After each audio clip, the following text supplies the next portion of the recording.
Bienvenue sur le plateau des Love Sisters. Sandrine, alors maintenant tu commences à t'habituer, n'est-ce pas? Un petit peu, oui, ça y est. Tu nous reçois. Alors, je reçois aujourd'hui Marie-Aude, auteure, compositeur, interprète. Alors, Bonjour. Bonjour. Alors, Marie-Aude, tu vas nous parler un petit peu de ce que tu fais, le style de musique et depuis combien de temps tu es dans ce métier. Oui, alors d'abord, je voulais vous remercier pour votre invitation qui m'a énormément touchée et vous féliciter pour l'initiative que vous prenez de mettre en avant les artistes, parce que ça nous permet d'avoir une visibilité et c'est important pour nous. Donc moi, oui, je suis autrice, compositrice, interprète. J'écris des chansons en français. À vrai dire, l'écriture, c'est quelque chose que je fais depuis plusieurs dizaines d'années, puisque j'ai commencé à écrire depuis la fin de mon adolescence. Alors ensuite, j'ai pris la route des études, puisque j'étais pas mauvaise à l'école, et des études plutôt longues qui ont fait que j'ai dû mettre la musique un petit peu de côté. Et c'était quoi comme étude? Eh bien, j'ai fait des études de médecine. Voilà. Mais il y a 2 ans, j'ai revu un petit peu les choses, puisque une vie professionnelle très intense, une vie familiale aussi très intense, puisque j'ai 4 enfants et je suis mariée. Voilà, mais j'ai eu besoin de prendre un petit peu de recul, et pendant cette période-là, la musique est revenue de façon très forte. J'ai eu l'occasion de ressortir les compositions que j'avais écrites donc il y a une vingtaine d'années. Et pour moi, ça a été comme si je les avais écrites pour aujourd'hui. Voilà. Elles me parlaient de ce que j'étais en train de faire, de ce que j'étais en train de vivre et de ce que je devais faire. Voilà, suivre mes rêves, suivre ma voie et suivre surtout la voie dans laquelle je me sens bien. Et quand tu as écrit ces chansons, est-ce qu'à l'époque, il y a des personnes qui t'avaient influencé? Alors, artistiquement, c'est difficile pour moi de répondre parce que, je le répète, j'ai fait des études très prenantes. Et donc, j'ai été coupée de beaucoup de choses.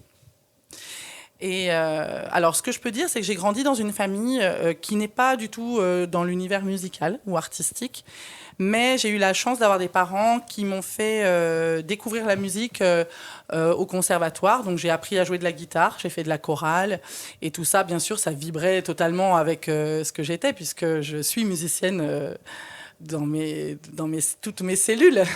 Donc, déjà, à l'époque, je sentais que c'était vraiment l'endroit où je devais être. Et donc, j'ai pu apprendre à jouer de la guitare, j'ai pu chanter. Et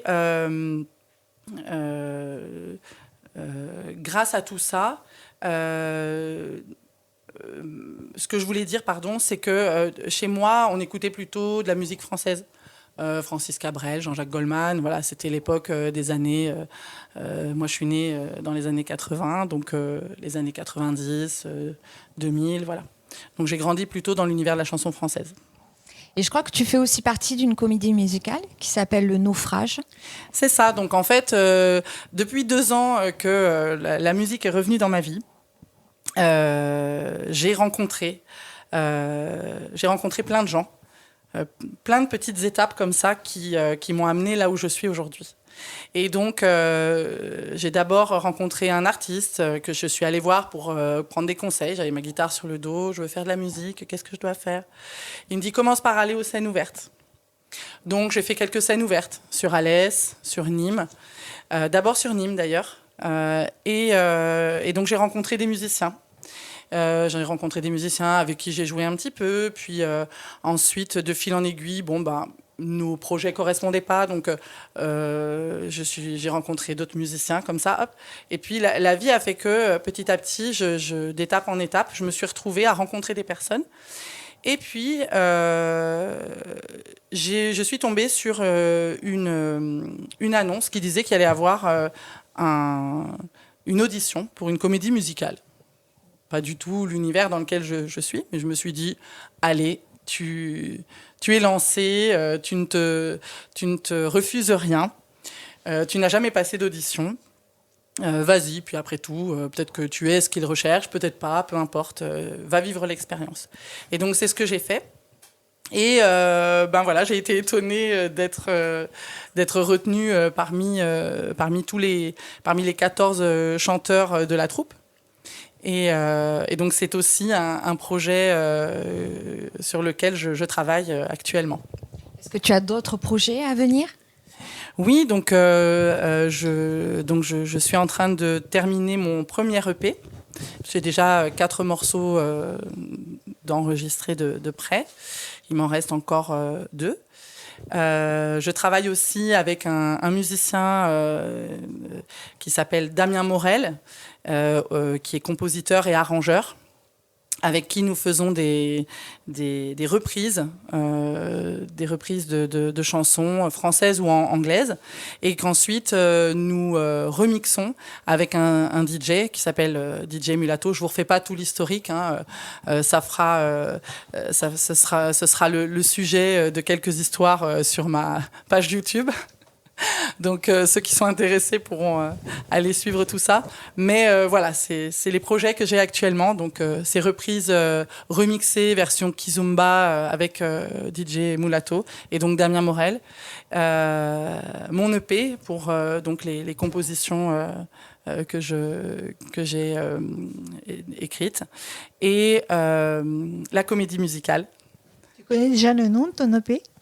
Oui, Ma place. Donc du coup, tout à l'heure, tu parlais comment on peut te joindre justement, comment on peut entrer en contact avec toi ? Alors, pour entrer en contact avec moi, eh bien, donc j'ai une page Facebook, Marie-Aude, c'est pas difficile. Tout simplement. Tout simplement, mon nom... Aude, ça s'écrit O-D-E. O-D-E, merci pour la précision. Oui, parce que mon prénom, c'est Marie-Aude, A-U-D-E, mais pour le petit clin d'œil... Voilà, merci. J'ai remplacé le AU par un O. Et donc, Marie-Aude avec un O, vous me retrouvez sur Facebook. Sur Instagram, ce sera la Marie-Aude, puisque Marie-Aude était déjà pris. C'est vrai. Donc, c'est la Marie-Aude. Donc, c'est la Marie-Aude. J'ai bien aimé, je trouvais ça rigolo. C'est cool. Et comment tu savais qu'il était déjà pris ? Ah bah parce que quand on crée la page... On choisit le pseudo et puis en fait, il y a un petit message qui nous dit « Ah non, celui-là... » Vous appelez Marie-Aude, François 3520. Voilà. Oui, sinon ça fait très moche. Donc là, Marie-Aude, je trouvais ça assez rigolo. Voilà, et puis donc une chaîne YouTube. Alors là, j'ai pas pu mettre Marie-Aude. Bon. Donc le nom de la chaîne YouTube, c'est Miode Sound, M-I-O-D-E, S-A-E-S-O-U-N-D, Miode Sound. Et pour la petite histoire, Miode, c'est comme ça que je prononçais mon prénom quand j'étais petite. Et donc c'est devenu mon petit surnom. C'est mignon. Voilà. Alors on te remercie Marie-Aude, déjà pour... t'es très solaire. Et je trouve que ça fait du bien. Et je pense que on va avoir un petit aperçu de ce que tu peux nous présenter tout à l'heure. Tout à fait. Merci. Merci à vous, merci beaucoup. Merci à toi.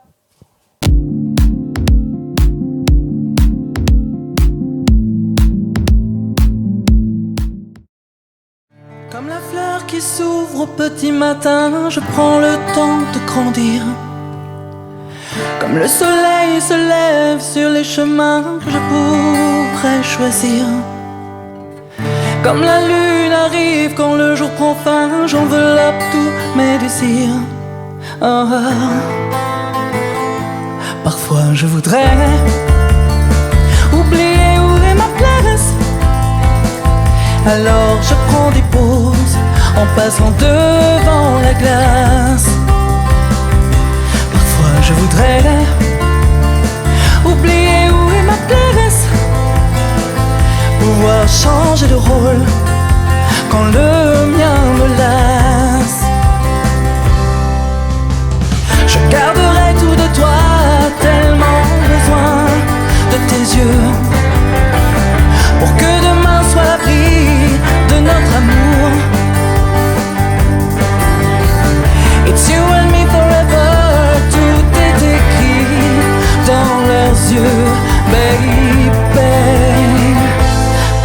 je voudrais oublier où est ma place. Alors je prends des pauses en passant devant la glace. Parfois je voudrais oublier, pouvoir changer de rôle quand le mien me lasse. Even if I know that I can't trust your life, it's my fear. I feel so weak when I know you're too far away. Yeah, you got a part of me and you getting deep in your smile. And like the years for the tree, you made me leave.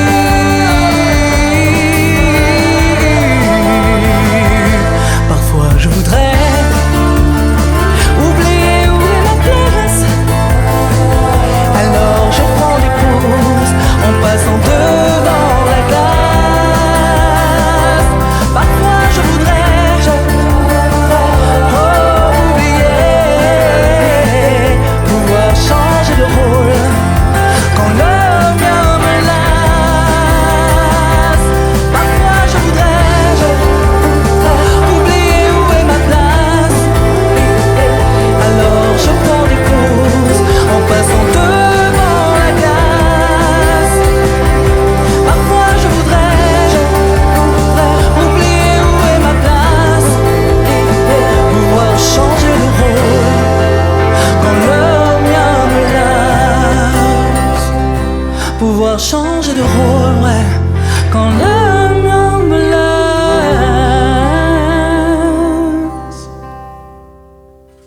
Concernant la comédie musicale Le Naufrage, je voudrais annoncer que la première aura lieu le 23 novembre à Saint-Martin-de-Valgalgues.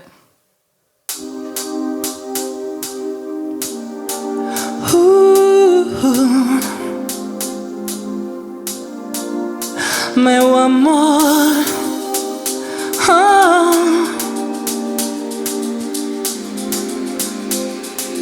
danza conmigo, mon bébé. Oh, prends-moi par la main, fais-moi danser. J'ai besoin d'oublier, de m'abandonner. Dans la vie, y'a des hauts, y'a des bas. Quand je danse avec toi, non y'a pas de débat. Oh, prends-moi par la main, guide chacun de mes pas. Je veux sentir ton corps serré contre moi. Dans la vie y'a des hauts, y'a des bas. Quand je danse avec toi, non y'a pas de débat.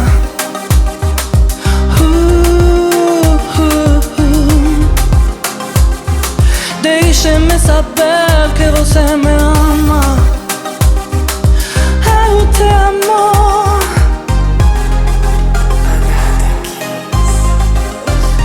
Fais-moi danser, que mes pieds ne touchent plus terre. Je veux m'envoler, blotti contre ton corps, je me sens apaisé. Dans la vie y'a des hauts, y'a des bas. Quand je danse avec toi, non y'a pas de débat. Non y'a pas de débat. Meu querido, non y'a pas de débat. Meu querido, je regarde tes yeux, le temps s'est arrêté. Tes mains dans mes cheveux et nos souffles courts. Me diga que você me ama. Meu amor, dança comigo. Mon bébé, oh prends-moi par la main, fais-moi danser. J'ai besoin d'oublier, de m'abandonner. Dans la vie y'a des hauts, y'a des bas. Quand je danse avec toi, non y'a pas de débat. Dans la vie y'a des hauts, y'a des bas. Quand je danse avec toi, non y'a pas de débat.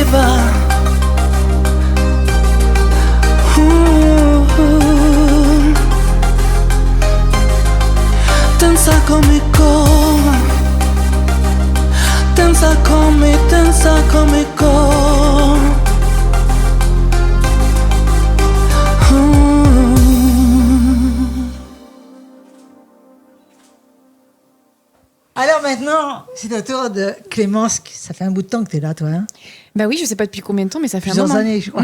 Oui, je crois que ça commence à faire un petit paquet d'années. 3-4 ans. Oui, oui, ça doit être là, Trois, dans quatre ces ans. eaux-là, oui. 3-4 ans ensemble, toutes les deux. Au moins, parce que je suis là depuis 2019. Voilà, depuis 2019, 5 ans. Ça ne Bientôt rajeunit 5 ans. pas. Ouais. On attaque les 5 ans. Bah oui, On va faire des bêtises pour la... pour changer. Non, on va faire des bêtises pour la 250e. Ah bah oui, j'y compte bien. Hein, voilà. Bon, tu nous as invités. Moi, j'ai invité Quelqu'un de Jean-Marc. Oui, bah, ils sont tous charmants, mes invités. Oui, mais d'abord, D'abord. c'est ton invité, on parle le tien. T'inquiète pas, j'ai les miens, moi. Eh ben, on va voir si les tiens sont mieux que les miens. Moi, mon premier invité s'appelle Jean-Marc. Et Jean-Marc, il y a beaucoup de choses à dire sur Jean-Marc. Jean-Marc, il est auteur, compositeur, interprète. Il est musicien, il produit. Ah, Toto, quand tu parles. Un producteur. moi. Voilà. Et Jean-Marc, il est dans la musique depuis un paquet d'années, lui aussi. Oui, pas mal. T'as Par commencé. contre, j'adore, c'est ce que j'adore, c'est quand il te regarde avec attention à Bah, chaque bien sûr qu'il est parole. attentif. Et attends. Bah oui. Ah, j'adore. Moi, je les briefe, mes invités, avant d'arriver. Ah oui, mais T'inquiète, t'as- ils sont attentifs. Tu l'as briefé quand même, un pauvre malheureux.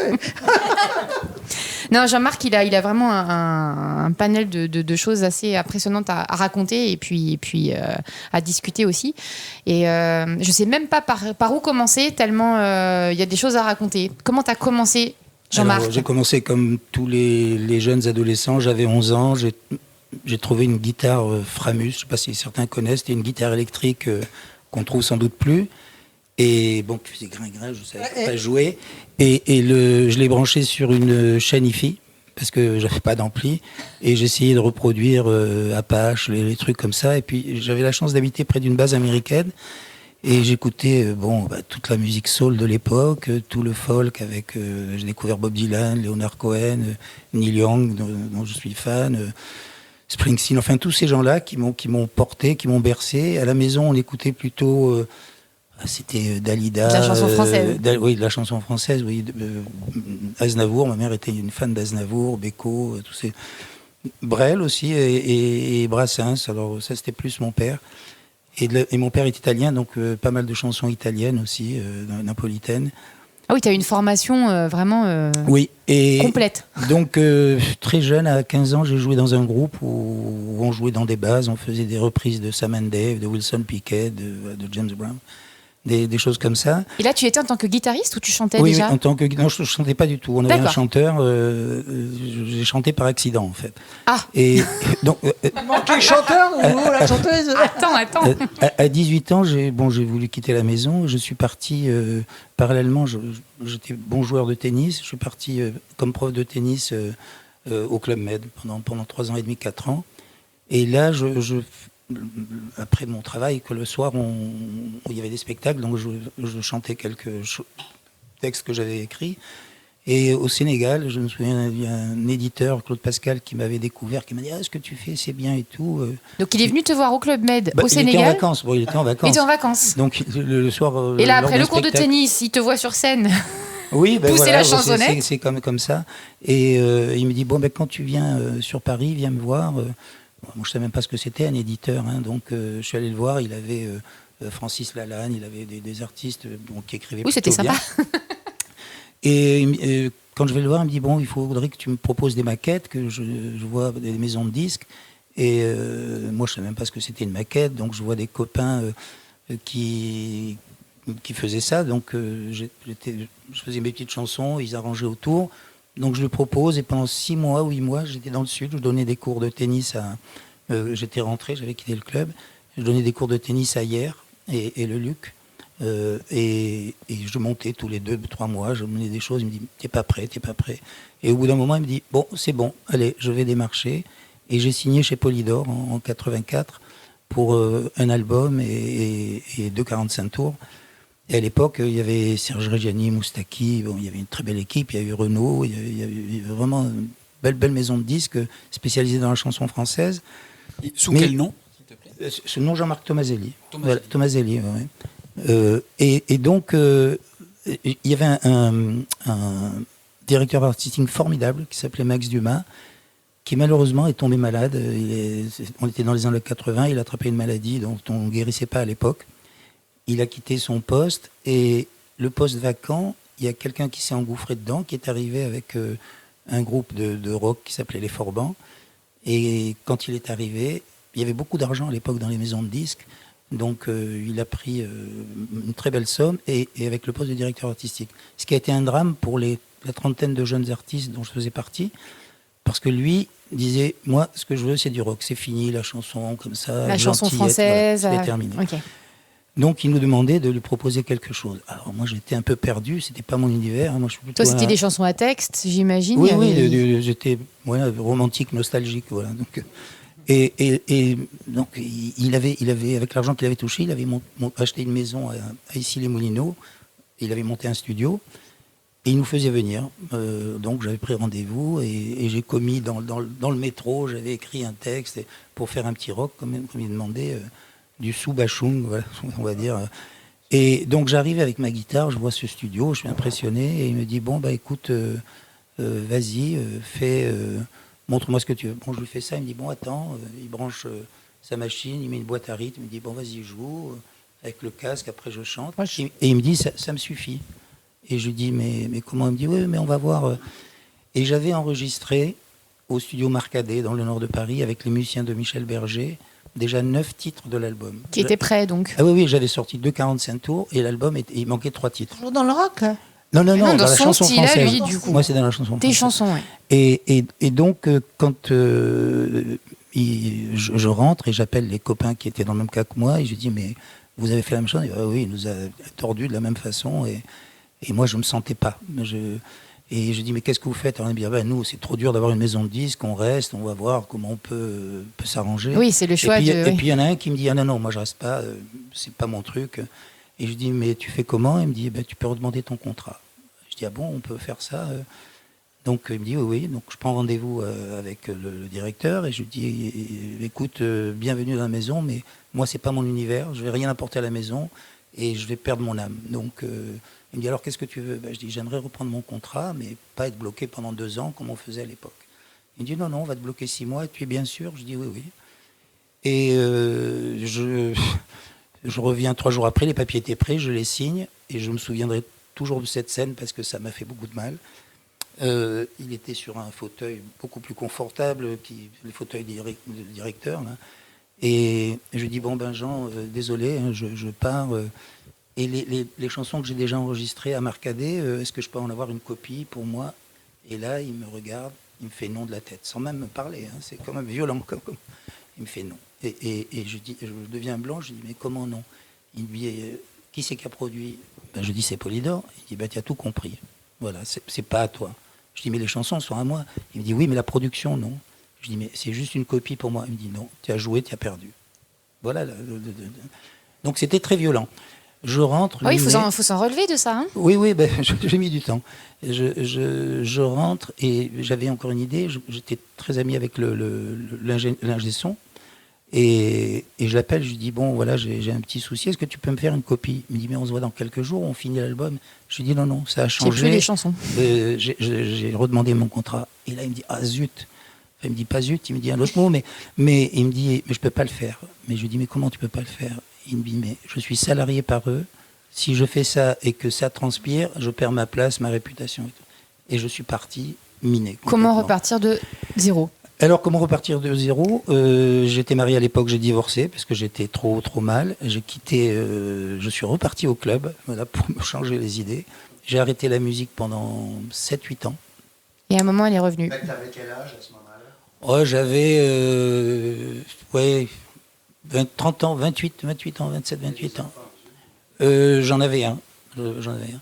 Donc je repars et donc heureusement j'ai rencontré une autre femme et j'ai repris la musique parce que j'ai eu un enfant qui est autiste. On a détecté qu'il était autiste. L'aîné? Non, c'est pas l'aîné, non, c'est l'avant-dernier. Et là, tu as découvert que ça pouvait servir. Et le seul truc qui l'animait, c'était la musique. Moi, j'écoutais du Michael Bublé, du Norah Jones, du Jonas, des choses comme ça. Et il était heureux. Donc, je l'amenais au concert de Peter Gabriel. Enfin, tous les concerts, je l'avais sur les épaules. Et il était formidable. Donc, j'ai repris la guitare, à lui faire des petites chansons. Et c'est comme ça que c'est revenu. Après, j'ai rencontré un copain avec qui on a monté un groupe, un duo. On a fait 2 albums. Un album de compo. Le groupe s'appelle Siotantka, qui veut dire le bois qui chante en amérindien, parce que je suis fan des Indiens. Et la chanson s'appelait Plume Nomade, et on a fait un album de reprises avec beaucoup de Canadiens, parce que ma sœur vit à Montréal et je vais souvent au Canada, et qui s'appelle Chansons d'autres plumes, parce que ce sont des reprises. On continue avec ce groupe, on fait surtout de l'animation, et moi, il y a quelques années, en 2017, j'ai eu un gros problème de santé. Je me suis retrouvé hospitalisé avec des traitements très lourds, et je suis resté plusieurs mois à l'hôpital en rééducation, et c'est pendant cette période que j'ai écrit cet album. J'étais parti pour faire une douzaine de chansons, et j'en ai fait 28 en fait. C'est l'album qui s'appelle La vie est si belle ? Oui, parce qu'après une épreuve comme ça, voilà, ça pouvait s'appeler que comme ça, La vie est si belle. Et il y a 14 chansons. Alors là, il y en a 14, et il y en a 14 sur le prochain qui sort Qui est maintenant, sorti, voilà, ouais. qui Là, sort tout de suite, là. Tout de suite, ouais. C'est pour ça que tu es là d'ailleurs. Hein. Oui, pour la promotion. Et on va en voir d'ailleurs des petits extraits. Cet album a une vraie histoire, parce que tout est vrai. C'est tout ce que j'ai vécu, tous mes voyages. J'ai voulu, pour ma famille, mes enfants, tout dire, voilà, d'une manière Rien que les poétique, titres sont évidemment. très évocateurs. Je ne vais pas vous spoiler, puis on va en voir surtout quelques On extraits. va voir des extraits. Ouais. Oui, on pourra, vous pouvez, sur Spotify, il y a tout l'album. Et puis tu as un Oui, site mais là, aussi on va voir d'ailleurs. quelques extraits là. Oui, Il va nous peut-être, interpréter On va voilà. regarder parce- quelques Oui, extraits. Mais parce qu'il n'est pas D'accord, venu c'est- tout seul, il est venu avec son violoniste. Oui, parce qu'il y a des clips sur YouTube. Oui. il y a- Mais et- d'ailleurs, profites-en. Est-ce que tu peux dire à nos spectateurs Oui, où est-ce alors. qu'on peut voir ton travail, voir ton site, voir ce que tu fais ? Il y a une chaîne YouTube, Jean-Marc Tomaselli, où il y a beaucoup de choses, puisqu'il y a des clips. Il y a 2 clips qui ont été tournés en Bretagne. Il y a d'autres clips qui sont faits en studio. Et il y a quelques mois, j'ai attaqué une série de conteurs où je raconte des petites anecdotes sur la musique. Il y en a eu une dizaine. Et là, on vient d'en enregistrer une trentaine. Et il y en a déjà 3 qui sont... Oui, tu dois en les avoir 3 des jours. anecdotes sur la musique. Oui, il y en a plein. Regardez, vous verrez, il y a des choses très intéressantes.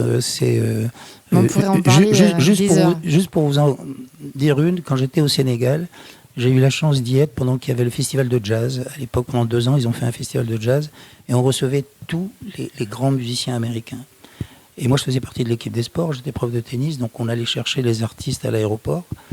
Et je me rappelle, on reçoit un moment Stan Getz avec son band. Stan Getz, j'espère que tout le monde connaît, c'est un des plus grands saxophonistes. Et quand on le reçoit, je me souviendrai toujours, il y avait son jeune guitariste qui avait un bandeau sur la tête, il devait avoir 20 ans. Il descend de la passerelle avec sa guitare en faisant des gammes. Et je l'ai vu pendant 15 jours faire que des gammes. Et cet homme-là, Stan Getz, c'était 3 ans avant sa mort, il avait déjà une carrière très très bien remplie. Moi, je donnais des cours de tennis tous les matins. J'allais vérifier que les cours étaient prêts, c'est des cours en terre battue. Et j'entendais au loin, en face de l'île de Gorée, des notes de saxophone. À 6h30 du matin, cet homme qui s'était couché à 1h30 dans un état très avancé, à 6h30, 3 ans avant sa mort, faisait encore ses gammes tous les matins. Alors, je pense qu'on C'est ça, les continuera grands. après. Mais on Et pourra en donc, parler pendant on des va heures. Voilà. Et donc, Ben écoute, moi j'ai hâte d'écouter déjà les petits extraits qu'ils vont nous présenter. Et puis après en off, qui me raconte la suite surtout. Merci beaucoup d'être venu. Allez, on va écouter ça.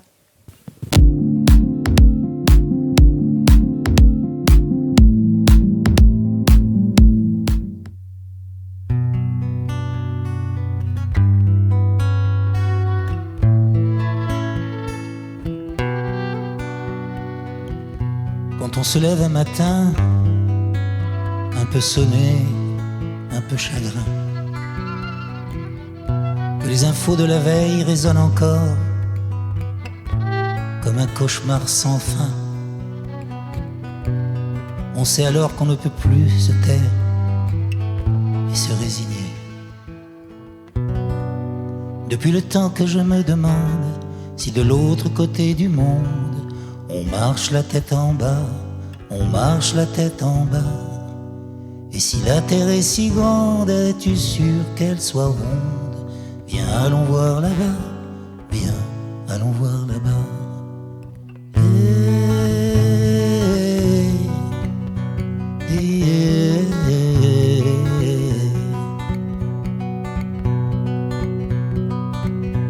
Depuis le temps que je me demande si les puissants de ce monde entendent nos voix, nos pleurs et nos combats.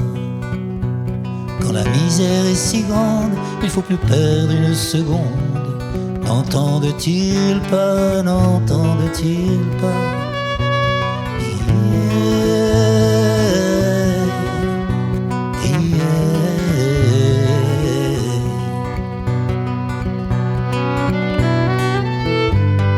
N'entendent-ils pas le cri des hommes, des femmes et des enfants?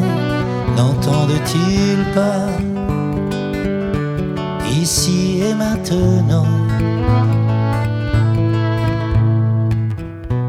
Et toutes ces forêts qui flambent et tous ces volcans qui grondent, n'entendent-ils pas, n'entendent-ils pas? Et sais-tu qu'au Groenland, il y a les banquises qui fondent? N'entendent-ils pas, n'entendent-ils pas?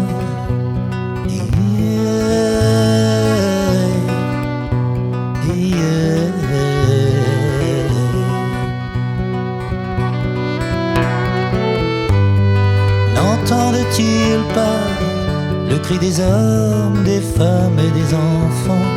N'entendent-ils pas souffler le mauvais vent, souffler le mauvais vent, souffler le mauvais vent?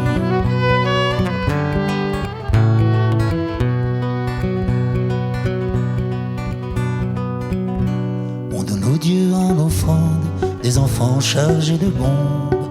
N'entendent-ils pas, n'entendent-ils pas?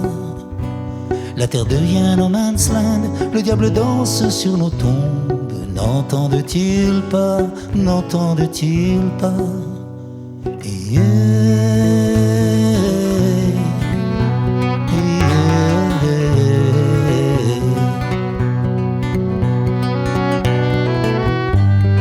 N'entendent-ils pas le cri des hommes, des femmes et des enfants?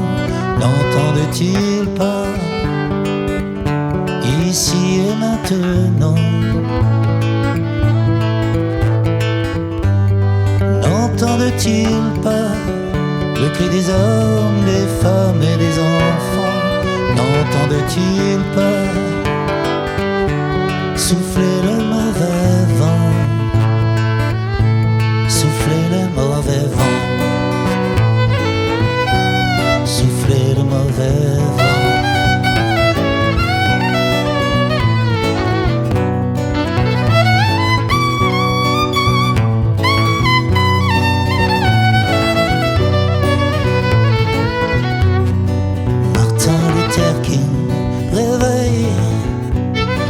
Nelson Mandela, réveille, on se demande à quoi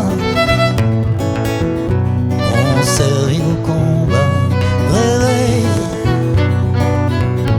réveille, réveille, réveillez-vous, bonnes gens. N'entendent-ils pas, n'entendent-ils pas, n'entendent-ils pas souffler le mauvais vent?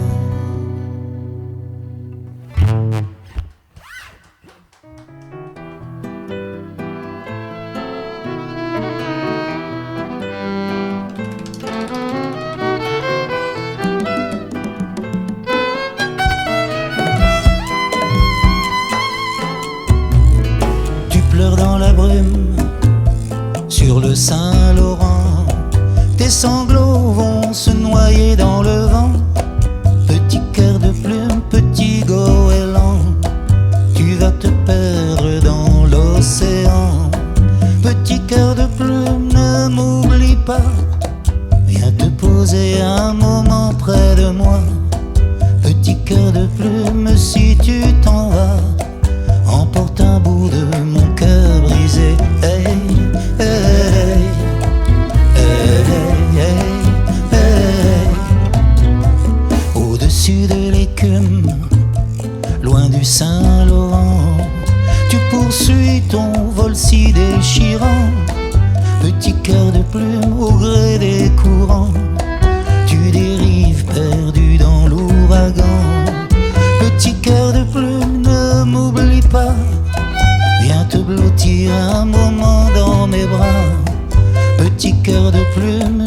tu t'en vas, surtout, surtout ne te retourne pas.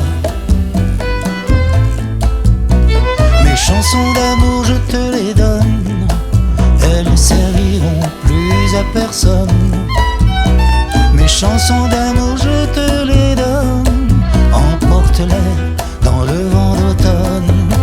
Hey, hey, hey, hey, hey, hey. Tu pleures dans la brume sur le Saint-Laurent, tes sanglots vont se noyer dans le vent. Petit cœur de plume, petit goéland, tu vas te perdre dans l'océan. Petit cœur de plume, ne m'oublie pas, si tu ne vois jamais le soleil levant. Si tu tombes avant, emporte avec toi un petit bout de mon cœur brisé. Hey, hey, hey, hey, hey. Mes chansons d'amour, je te les donne, elles ne serviront plus à personne. Mes chansons d'amour, je te les donne, emporte-les dans le vent d'automne.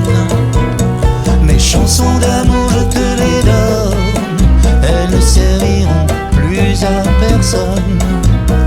Mes chansons d'amour, je te les donne, emporte-les dans le vent d'automne. Hey, hey, hey, hey, hey.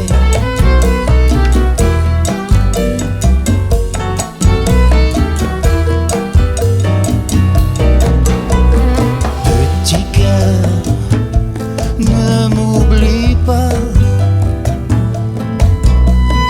Petit cœur, ne m'oublie pas. Ne m'oublie pas. Ne m'oublie pas.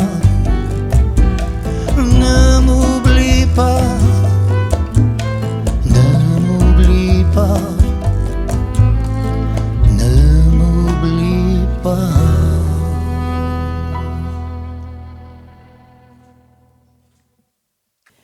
Alors, dis-donc Mimi, il me semble que tu ne nous as pas encore présenté ton invité, parce que Mais je on l'ai t'a pénétré. présenté les nôtres, mais dis donc. Erwin. C'est à moi. Erwin R en plus. Oui, c'est moi. C'est toi, hein? Oui. Donc, on va déjà parler de... Parce que vraiment, tu as fait un parcours incroyable, toi. Hein? Je suis pas jeune. Bon, peu importe, tu as quand même été loin. Je ne suis pas jeune. Oui, mais il y en a que jusqu'à la fin de leur jour, ils n'ont rien fait. Donc, Oui, c'est pas faux, c'est pas faux. D'ailleurs, jusqu'à l'année dernière, j'avais pas fait grand-chose, moi. Tu vois, et donc, tu es d'abord magicien. tu veux qu'on prenne chronologiquement? Ben, Mon premier métier, c'est pas ça du tout. Non. D'abord, on va parler de la magie. Oui, je fais de la magie. Vas-y. Ça fait, je pense, 44 ans que je suis magicien à peu près maintenant. Professionnellement. Bon, quand même, J'en 44 faisais ans, alors avant, je sais pas quel âge mais j'ai bien, mais... professionnellement, 44 44 ans, ça fait beaucoup, hein. Mais j'ai Entre commencé... les deux, là, qui ont 4 enfants chacun, ça fait déjà 8 gosses, et maintenant 44 Hey, ans. je peux pas en placer une, là. Rien. Donc, tu as fait 44 ans que tu fais de la magie. Oui, j'ai commencé petit. J'étais petit garçon. Mon parrain m'a enseigné ça, mais je pensais pas en faire ma job. C'est bien plus tard que c'est venu. Et après, bon, j'ai 65 ans, j'ai commencé vers 18 ans à en faire beaucoup, à en vivre un peu. Donc, ça fait plus de 44 ans que je fais Mais ça. tu fais pas tes 65 ans, hein. Merci. Voilà. Donc, Et, ça, c'est ton parcours de magicien. Tu oui. en as vécu un peu, d'ailleurs. J'en ai vécu longtemps. Et longtemps. J'ai nourri 5 enfants avec ça autour du monde. Alors, entre 4 et 5, Ouais, ça c'est fait fou. déjà 9 C'est gosses, fou. merde. Ouais, mais eux, ils les ont reconnus, moi pas tous. Voilà. Non, mais c'est drôle parce que... enfin, non, c'est pas drôle. Voilà. Il faudrait que tu leur... Non, parce que des enfants, faudrait c'est que tu pas leur- drôle. C'est faut- une arnaque. il Mais faudrait- bon, allez, c'est comme ça. Ouais. Aujourd'hui, tu pourrais les reconnaître, tu n'aurais pas de pension alimentaire à payer. Je les ai hein. reconnus, non mais je niaise, hein. C'est parce qu'on est entre nous. Et puis merci les sœurs d'amour aussi, parce qu'on m'avait tellement parlé de vous, on m'a dit tu vas voir, elles sont super sympas, effectivement. Mais on m'avait dit que vous étiez aussi belle, on me l'avait pas dit. Hein. C'est gentil. C'est gentil. Donc, j'aimerais que tu me parles de ton parcours parce qu'il est grand. Mon parcours, ma naissance en France, je suis né en France, j'ai grandi au Québec. Ouais. Très vite, hein, j'ai Tu as passé... gardé un peu l'accent, hein. Oh bah Ouais, carrément hein, même. Un petit peu. Un Quand peu. je suis très fatigué, parce que là, j'ai des gabions en face de moi qui m'empêchent de dormir depuis 10 jours, et quand je suis fatigué, ça revient un peu. Voilà. Et j'ai commencé faire mes études traditionnelles à Boucherville, Montréal, et puis j'ai fait conservatoire de musique, conservatoire de danse, les deux en même temps. T'étais chorégraphe? J'ai fait un peu de chorégraphie, mais c'est pas trop ma tasse. Non, j'ai fait un prix de clarinette à Montréal. J'ai fait aussi mon premier prix en danse. Et très rapidement... Un événement important. Ouais, c'est super important parce que quand j'ai auditionné la première fois en France, c'était en tant que danseur. Et donc, j'ai fait 10 ans de danse classique avec Béjart. J'ai tourné dans Classique. des grosses compagnies, tu vois. En tout cas, t'as pas une tête de classique, hein, je peux te le Eh dire. hein. bien, pourtant... Attends, t'as vu le coup de pied qu'il Pourtant, a? je peux dire Excuse-moi, que- regarde s'il te plaît. Pourtant, je peux te dire que ma biomécanique est vraiment classique, ouais. Ouais. Et donc, et puis parallèlement à ça, je faisais toujours de la magie parce que ma première épouse, mère des premiers enfants, était danseuse aussi au 20e siècle, parce qu'on était en Belgique à ce Vous moment-là, faisiez tu un vois. couple pour la scène? Oui. Voilà, hein. Ouais, on était fous. Ouais, c'était super, quoi. Ouais. D'accord. Et puis un jour... Non, ça va, là. Oui, mais ça va aller. Jacques a sauvé l'affaire. Non, je niaise. Et après, donc on a fait une carrière de 10 ans de danse, 9 saisons. Les enfants sont arrivés. Ça a été difficile. Donc, et on s'est remis dans la magie à fond. D'accord. Voilà. Et parallèlement à ça, j'ai fait beaucoup de jazz aussi. J'ai joué avec plein de gens dans ma vie aussi. Parce que je suis un gourmand de la vie et je travaille tout le temps. Voilà. C'est une forme d'autisme, hein, je le dis carrément. Donc, tu as vécu combien de temps au Québec? De 0 à 20 ans. Ah, 20 ans Ouais, quand même. Voilà, j'y D'accord. suis retourné il y a 2 ans, mais j'y allais régulièrement encore. Hein. T'as retrouvé des enfants là-bas? Non, j'ai pas d'enfant là-bas parce qu'à l'époque, je savais pas comment ça se faisait encore. C'est une Italienne qui m'a enseigné l'art du... De faire des Et enfants? donc, oui. Ouais. Qui était danseuse aussi. Angelina Maria Rocchetti. Ouais. Voilà, donc j'ai mélangé sans arrêt la musique que j'ai jamais arrêtée. Hein. Là, je m'y suis remis à fond aussi depuis quelques temps. Et puis le clown, il y a à peu près une dizaine d'années. tu Voilà, vois. c'est ce que je disais. Ouais. Non, c'est ce que je te disais hors plateau. C'est qu'en fin de compte, lorsqu'on est clown, et je pense que vous allez me donner tous raison, on est le plus grand artiste du monde. Hein, parce qu'on doit savoir tout C'est faire. difficile. Je l'ai toujours fait ça, mais ce qui m'a décidé de le faire, je faisais de la magie déjà un peu comique, tu vois, bien que plus c'est comique, moins c'est magique, faut le savoir, tu vois. Faire très attention. Oui, plus c'est comique, j'adore ça, mais plus c'est moins c'est... Il faut un peu de mystère et de mystification quand tu fais de la magie. Anyway, so here's the point. Et donc, je suis fan de Chaplin depuis toujours. J'avais fait un hommage en magie à Chaplin, Buster Keaton, que j'ai tourné dans le monde entier, même Vegas, pas pour me la péter. J'ai vraiment fait une belle carrière, tu vois. Et un jour, je lis ce truc de Chaplin qui dit, pour faire un bon clown, à l'époque, j'avais 50 ans passés, tu vois. Et je lis cette phrase qui dit, pour faire un bon clown, il faut une tête de vieux, un corps de jeune et une âme d'enfant. Et ça, c'est une job pour moi. Et j'ai tout basculé, tu vois. Et puis le Covid est arrivé et on a été tous enfermés. Et comme j'étais musicien, j'ai joué du sax, de la clarinette partout. Et de la guitare. Attends, j'en avais jamais fait. Ah, et là, non, j'ai dit, j'ai je vais acheter fait. une guitare. Ah bon? Et le problème, c'est que comme tout ce qui me passionne me consume, j'ai eu l'impression que j'avais été un Brésilien dans une autre vie, quoi. Getz, par exemple, moi, je suis sax ténor, parce que ça a été un de mes monuments, hein. Pas que Coltrane, mais Getz, c'est un super musicien. Et donc, je prends cette guitare, solfège, ça, harmonie, j'avais fait, mais pas polyphonique, tu vois. Et je me consume de cet instrument-là. Fait que j'en fais 3, 4, 5 heures tous les jours depuis 3 ans. C'est génial. Ouais. Et je me suis dit, ça n'a pas de bon sens, tu parles pas portugais. Donc, j'ai décidé en même temps d'apprendre le portugais. D'accord. Esse é gringo que fala português. Punaise. Fala espanhol também, mas prefiro Ah, a língua là. portuguesa. Ok, Et puis, en ok. plus, maintenant, je sais qu'il s'agit de chansons d'amour. Ah, c'est Ça super. va, je croyais que c'était des recettes Donc, de cuisine. c'est très dur quand même, l'instrument saxo. Le sax, moi, je suis tombé dedans. Tu sais, mon grand-père est clown, mes parents sont chanteurs d'opéra, mon oncle était musicien, on est des enfants de la balle. Mes Faites la gamins, c'est pareil. respiration, hein. Et, Comme ça, vous connaissez tous Fred Weasley aussi. Ouais. Hein? Ouais, moi je trouve pas ça difficile parce que ma théorie à moi, c'est si c'est pas du travail, c'est pas difficile. Et quand tu es passionné, c'est pas du travail. Fait que tu comptes pas J'aime les bien heures. quand il dit c'est pas du travail. Ben, c'est pas du ça travail, qui c'est fait pas penser du sexe, hein. au tuche. Au tuche, il fait penser au tuche. C'est pas du travail. Ah, c'est génial, écoute. Ah, si, ça, il aime bien tout, lui. Tu Il vas aime te tout ça. calmer là un petit peu. Là, même, hein? Bon, il me reste 2 minutes 44. Qu'est-ce que je dis, là? Qu'est-ce que tu dis? T'as vu le côté? Ouais, attention, caméra. Ouais, caméra, 2 minutes. Je t'avais oublié un instant. Bon, qu'est-ce que vous voulez que je vous raconte? Voilà. Alors... Fait que là, je me produis en portugais. Je compose aussi. C'est pas très bon encore. En français aussi, c'est pas très bon. Je suis pas un bon écrivain. Donc, je fais des non, mais mix. tu veux dire que tu composes en tant qu'auteur? Oui, j'écris. Pas en tant que musicien. Et je compose. Mais c'est pas bon. C'est comme je peins, mais c'est la merde ce que je fais, quoi, tu vois.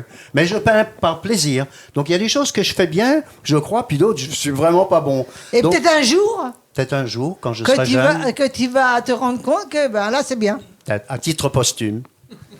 J'espère que non pour toi. Bon, moi, j'espère que non. Oh, je suis obligée de... Jusqu'au dernier moment. Je veux Erwin. C'est dommage. C'est là, c'est maintenant, c'est là. Non, il reste 1 minute 45. Tu vois, Erwin. Déjà que t'as que 10 minutes. Ce qui est dommage, Erwin, ce qui est dommage. Ouais. Là, je pense, ma tête, elle pense aussi, c'est beaucoup. Hein. C'est pas parce que je suis blonde qu'elle pense pas. Qui est ce tableau, parce que je t'aurais demandé de faire quelques pas de classique. Ça aurait été marrant de voir faire quelques pas classiques. Tu sais qu'on a tous 2 cols du fémur. Et qu'à partir... Elle est médecin, elle va pouvoir te le... Et à partir d'un certain âge... C'est qui des animaux, elle peut les soigner, donc... Ouais, c'est ça. T'as vu? Attends, si moi je commence à envoyer, je te dis, elle va pas se relever. Hein. Ah bon, tiens, alors là, je vais dire, tu peux t'asseoir. Hein. Cette musique me consommait depuis tout petit, et j'ai donc décidé d'y mettre toute mon âme. C'était bien, ouais. Voilà. Bon, t'es en flamme. Et puis voilà, donc et je fais beaucoup. Flamme, je me produis pas mal en fait. Je fais parce que apparemment le brésilien ça plaît. Tu vois? Tu es seul sur scène? Non, je suis soit en duo avec une brésilienne, je chante pas bien, mais toujours avec des femmes, quoi. Et puis, hein? Toujours avec des femmes. Non. Toujours avec des femmes? Non, pas toujours avec des femmes. Ah non. Je me disais, non, je suis pour la parité, en fait. Non, j'ai un trio aussi avec 2 musiciens, un bassiste acoustique et puis... Mais tu gardes tout le temps régulièrement avec toi? Yep. T'as de la chance. Yep. Vraiment de la chance. Et où est-ce qu'on peut te voir alors? J'ai pas d'actu pour l'instant, je joue tout l'été. Je fais par exemple, je suis très chanceux parce que j'ai fait 12 ans de croisière autour du monde. Donc j'ai un contact avec les cruise directors et puis les hotel managers un peu à gauche à droite. Ça c'est génial. Donc je vais sur des bateaux avec des gens qui ont de l'argent et les duos acoustiques, trios acoustiques, parce qu'ils aiment pas trop être dérangés, ils écoutent un peu qu'à moitié, mais ça paye bien. Et puis, tu fais des belles rencontres. Et il te donne des fois un supplément d'argent pour faire quelque chose? Non, ça serait indécent de demander plus. C'est déjà pas mal ce qu'ils te donnent, tu vois. C'est déjà pas mal. Tu pars plusieurs mois dans ces cas-là? Non, pas du tout. Même alors pas? Ça, je refuse. J'ai fait le pire, c'est quand j'ai fait Le Princesse Danaé. J'ai fait un tour du monde, 8 mois. Donc, j'ai pas vu mes enfants pendant 8 mois, la femme que j'aimais, tout ça. Et c'était vraiment, on avait besoin, parce que ma fille, elle juge, elle a fait des études en magistrature, Bordeaux. Enfin, il y a eu beaucoup d'argent à sortir. Femme, hein. Oui, j'ai eu 2 épouses. Et donc, et 2 sont médecins, donc ça coûte cher, quoi, tu vois. Donc, j'ai fait des croisières. C'est pour ça qu'elle t'a offert le t-shirt. Oui, franchement, ouais. C'est ma préférée. Je la hais, mais c'est ma préférée. Donc, ouais. Erwin, je vais te poser une question quand même, parce que tu as tellement de choses. Ouais. Vous ne trouvez pas qu'il fait beaucoup de choses? Ah, mais moi j'adore. Il est génial. Mais je ne la fais pas bien. Hein. Mais je crois qu'on va t'inviter pour nous amuser de temps en temps. Avec Fabienne Thibault, tu la reçois. On se connaît avec Fabienne. Comment tu le sais, toi? Il sait tout. I'm a mentally. Dis-moi, Erwin. Mais c'est ma coupée, merde! Et moi j'adore l'aspect, c'est même plus couteau suisse là. Heureusement qu'il y a un banc de montage pour enlever tout ça. Heureusement, on ne peut pas te prendre comme chroniqueur avec des filles ici. Alors donc, pas de chance. Sinon, il aurait été terrible. Il aurait été terrible. J'adore le personnage. En tous les cas, non, mais te prendre vraiment. Non, mais de toute façon, Erwin. Non, mais Erwin, écoute-moi. Quand je dis on va te prendre, non, on ne peut pas t'utiliser. Non. Mais on a envie de te prendre. De ne pas te prendre comme tu crois. Tu sais, moi, j'ai arrêté de boire, j'ai arrêté de fumer et j'ai arrêté le sexe. Bon, le sexe, c'est pas moi qui ai décidé, hein. Mais bon, non, mais c'est pas ça que je veux dire. On va tout savoir. Mais laisse-moi finir, Erwin, laisse-moi finir. Muriel, je t'écoute. Voilà, on a envie de te prendre comme ami. Ok. Tu comprends? Ok. Voilà. Ben oui. Comme un véritable ami parce que tu as une sincérité. T'es gentil. Je sais pas si vous êtes d'accord avec moi. Il a une sincérité. On voit qu'il n'y a pas de sous de méchanceté. et qu'on peut lui balancer, quand il fait quelque chose de grave, on peut lui balancer en pleine figure, il va bien le prendre, il va j'ai pas d'ego, il moi. va rectifier le tir, vous êtes d'accord avec moi? Et donc Erwin, je voudrais que tu regardes la caméra. Bonjour. Et tu- Love sister. Vas-y avec cet air qui est si bien sexy, Love Sister, comment on peut te joindre? Bah, tu tapes mon nom, j'en pourrais pas. Ça fait mec, Ouais, ça fait mec mais qui se attends, la c'est pas pète, l'idée. mais. Erwin Hair. Erwin Hair. Hair, ça c'est H-E-2-R. Ouais. Hein, Ouais. H-E-2-R. Ma mère s'est remariée. Sur les réseaux, Tu tapes sur Google, il y a plein de trucs, quoi. Ça fait longtemps que on je peut te danse. trouver partout. Ouais. Donc, Ouais. eh bien, écoute, je crois J'étais une star. je crois que mes amis qui sont à côté de moi, et peut-être d'autres qui vont vouloir se joindre à nous, on va t'inviter à prendre un apéro et on va bien s'amuser. oui, avec grand T'es plaisir. D'accord? Ah oui. On est On veut d'accord. tous devenir ses amis. Mais je ne vois plus. Tous. On applaudit tous. Bravo, bravo.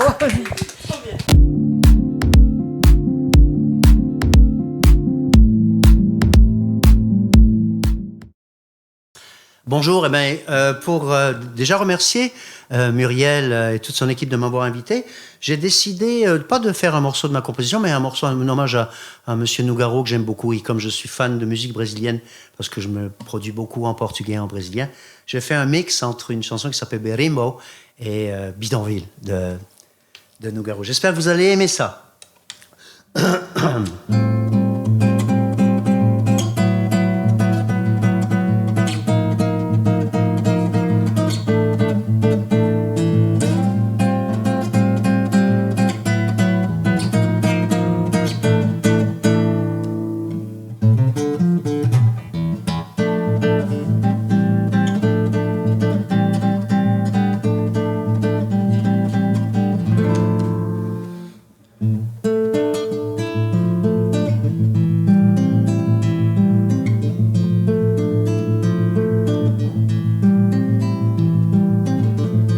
Regarde là ma ville, elle s'appelle Bidon.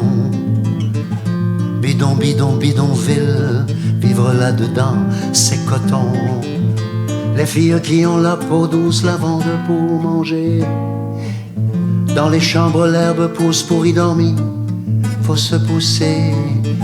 Les gosses jouent mais le ballon, c'est une boîte de sardines. Bidon.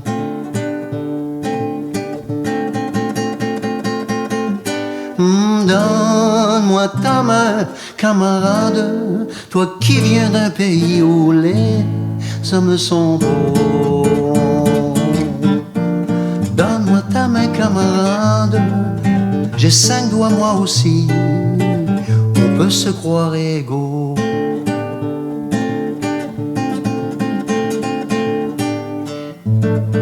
Regarde là ma ville, elle s'appelle Bidon. Bidon, bidon, bidonville me tailler d'ici. À quoi bon?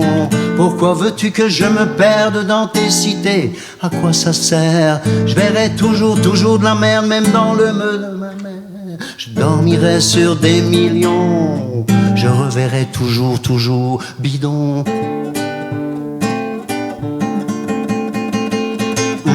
Donne-moi ta main, camarade, toi qui viens d'un pays où les hommes sont beaux.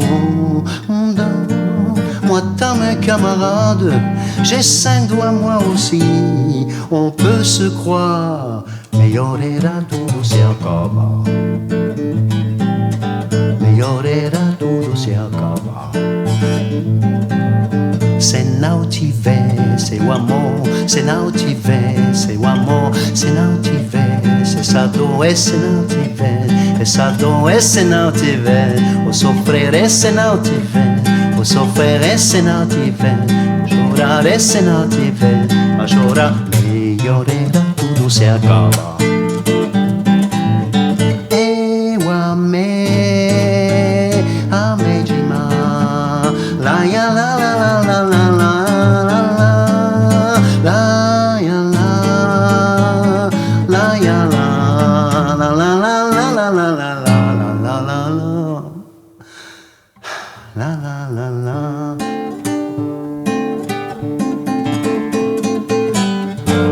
Capoeira me mandou dizer que já chegou para lutar.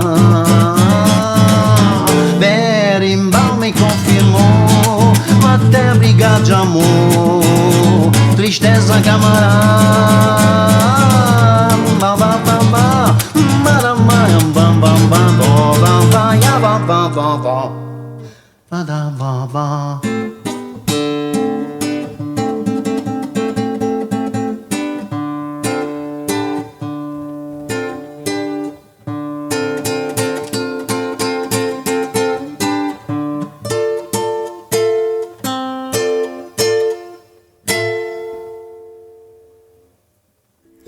You have my heart, we'll never be words apart.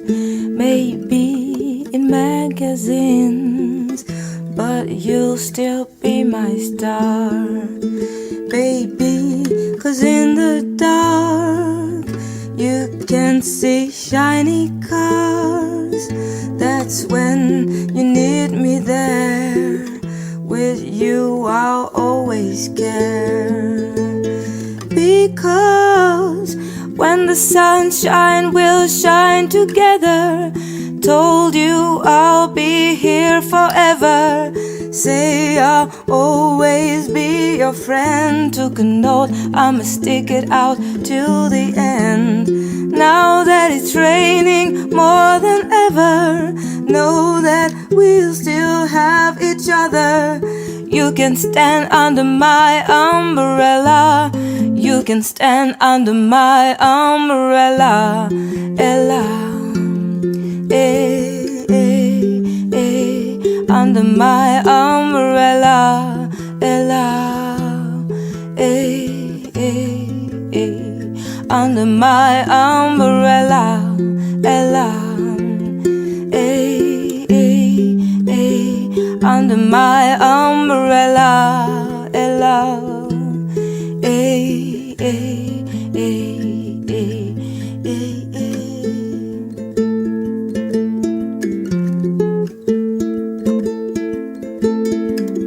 These fancy things will never come in between. You're a part of my entity, here for infinity. When the word has took its part, when the word has dealt its card, if the hand is hard, together we'll mend your heart. Because when the sunshine will shine together, told you I'll be here forever. Say I'll always be your friend. Took an oath, I'ma stick it out till the end. Now that it's raining more than ever, know that we'll still have each other. You can stand under my umbrella. You can stand under my umbrella.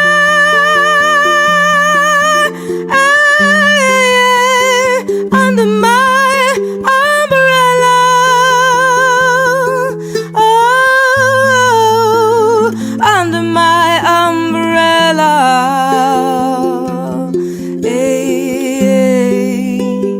Under my umbrella.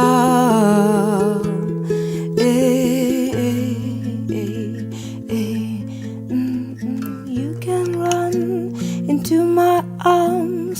It's okay, don't be alarmed. Come here to me.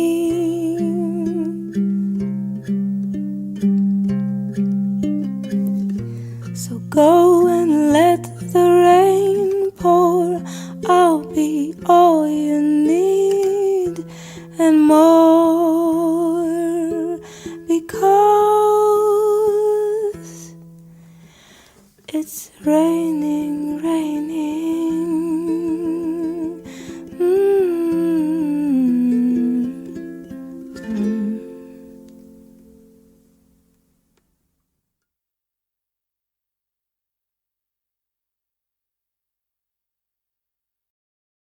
Maintenant, on va faire un intermède, les filles. On va voir la chronique de Monsieur Musique.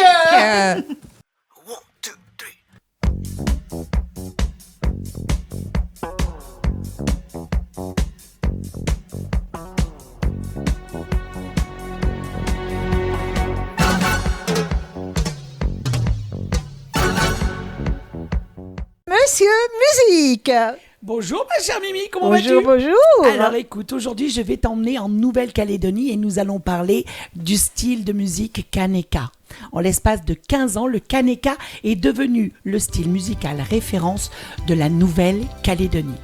Tout d'abord reconnu dans les archipels à la faveur des démarches de réconciliation sociale et de l'affirmation de la culture kanak, bien sûr, cette musique moderne est rapidement devenue un symbole pour toutes les îles de la Mélanésie. Ah ben oui, les îles Fidji. C'est ça, en effet, dans le sillage de leur indépendance respective, il y a les îles Fidji en 1970, tu as aussi la Papouasie, Nouvelle-Guinée en 1975 et surtout les îles Salomon en 1978. Le Vanuatu, lui, arrivera un peu plus tard en 1980. Alors, comme tu peux voir, Mimi, ce style-là a quand même une véritable histoire. Il est fort et surtout, il a emmené un peuple à se relever et à se dire, nous aussi, on a le droit d'exister. Ça, c'est ce que j'aime. À travers la musique. À travers la musique et surtout à travers ces différentes passions. La musique est toujours vecteur de communication. Celles-ci, donc, ont adopté quasi unanimement l'anglophonie. Ça, c'était obligé, puisque la moitié déjà parlait déjà l'anglais. Et le reggae, c'est plutôt simple, le reggae, pour justement exprimer les frustrations passées à l'aune d'un nouveau sentiment de liberté acquise. Donc le reggae a réglé. Encore, le reggae a réglé, c'est un peu un jeu de mots que je voulais faire. Merci de me l'avoir pris, Mimi. Avec le Kaneka, qui est né donc du chaos insurrectionnel qu'a connu la Nouvelle-Guinée en 1984 et en 1988, la valorisation de l'identité culturelle et des langues mélanésiennes trouve un écho à travers le Pacifique.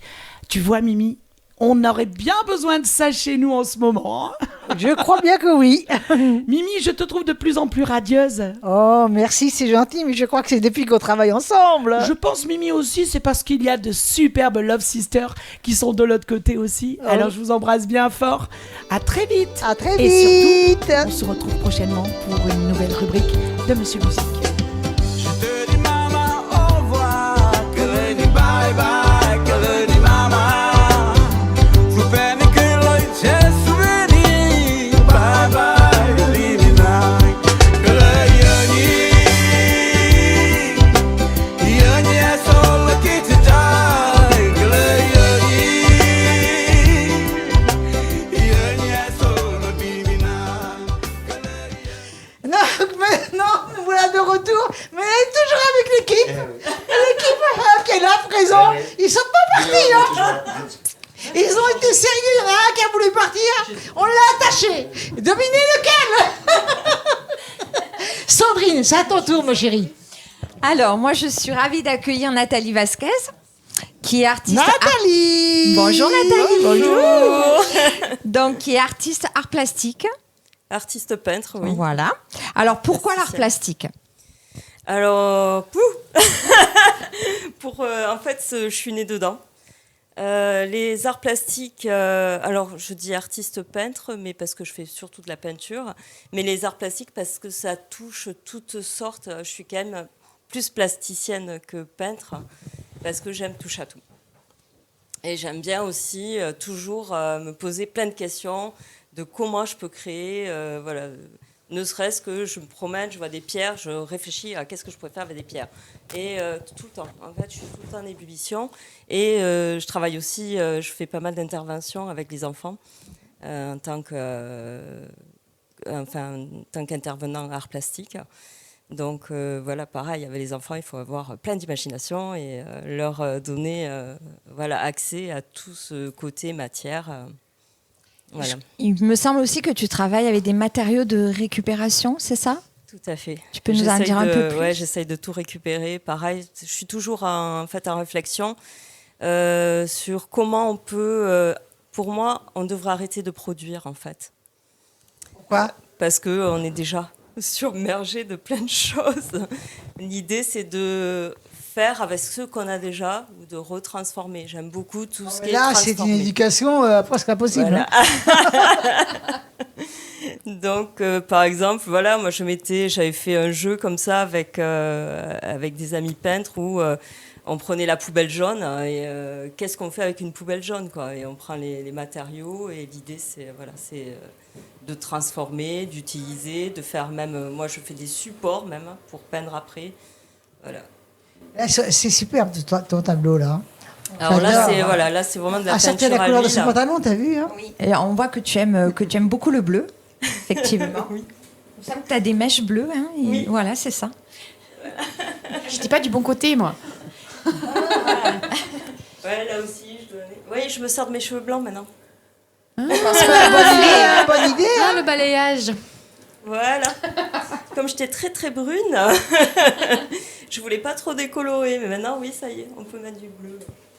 Est-ce que Oui. tu fais des expositions de tes œuvres Oui, alors là, je sors de toute une série d'expos de cet été. Là, c'était la deuxième fois, je participais au Salon international d'art contemporain à Avignon. Donc j'ai eu la chance de participer pour la deuxième fois, d'être sélectionnée au Salon international. Voilà, c'est beaucoup de boulot et c'est quand même épuisant. Un salon, c'est 3 jours Intense. intense. Il faut les emmener les tableaux. Hein. Il y a les tableaux et puis il faut y être. Voilà, on rencontre beaucoup de Ils monde. sont Par beaux, contre, quand même. c'est très très intéressant. Voilà. Est-ce que tu as d'autres projets en vue Toujours. Tu peux nous les faire un peu Toujours, partager l'idée, c'est d'être toujours, toujours intervenir auprès du jeune public pour leur transmettre mon goût de la peinture. Jeune public, c'est quel âge Ça va du bébé ou un an. Je fais beaucoup les bébés. Oui. C'est intéressant. Ah oui. J'en parle pas beaucoup, c'est vrai pour l'instant dans les réseaux, mais ça va faire maintenant 2 ans que je travaille avec les bébés. Voilà, j'ai écrit un atelier. Et c'est en train de faire tout le tour de Montpellier, apparemment. Je vais travailler de plus en plus avec des relais d'assistantes maternelles. Et en fait, ça se concrétise comment avec les bébés ? En gros, je leur transmets mon goût de la peinture différemment, assez libre. Et c'est énorme ce que peut nous amener les tout-petits. Il faut savoir que l'être humain, en fait, il est créateur à la base. En fait, on peut tout faire. Donc, tu peux y aller, tu peux faire de la peinture.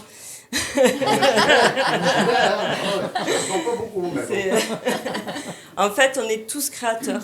À la base, c'est une fois qu'on rentre à l'école, une fois qu'on est en position assise, qu'on perd tout le côté créatif.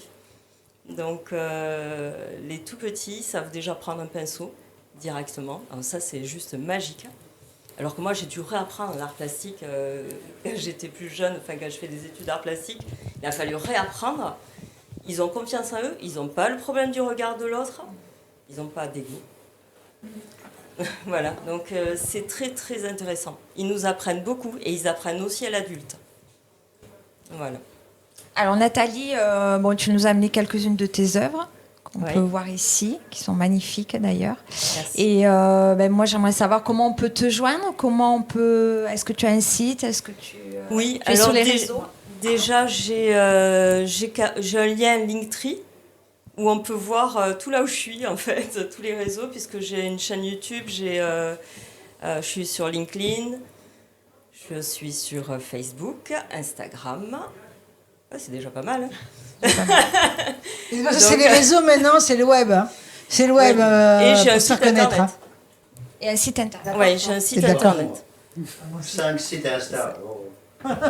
Est-ce que tu as des ateliers? Est-ce que tu fais des ateliers aussi ou tu proposes oui, je propose en tout cas des ateliers avec les communes autour de Montpellier. Et je peux aussi recevoir un atelier, je peux faire visiter aussi mon atelier sur rendez-vous. Il est où? Donc, sur Castries. Je connais bien ce qu'on a. Voilà. Voilà, je suis sur Castries et là, ça fait partie du projet 2025, c'est d'ouvrir et de commencer à faire de transmettre. Bon, j'ai quand même ce gros goût de la transmission. J'ai quand même passé plus de 20 ans en tant que manager quand même dans des gros groupes. avant de reprendre la peinture. Voilà. Le goût du partage, j'ai envie de dire.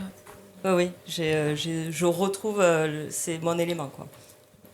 Voilà. Parfait, on te remercie, Valérie. Et le dernier mot, est-ce que tu as une ambition importante? Non, l'idée c'est d'être toujours en phase avec mes valeurs. Je fais mon petit bout de chemin, j'ai pas de prétention et voilà, l'idée c'est toujours pouvoir. J'ai toujours eu ce petit bout en me disant, il faut toujours que tu puisses te regarder dans un miroir. Donc voilà. Bravo, hein. C'est un très joli mot de fin. Voilà. Merci. Merci beaucoup. Merci beaucoup.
Olivier. Bonjour. Qui est mon deuxième invité. Bonjour Olivier. Bonjour. Merci d'être venu.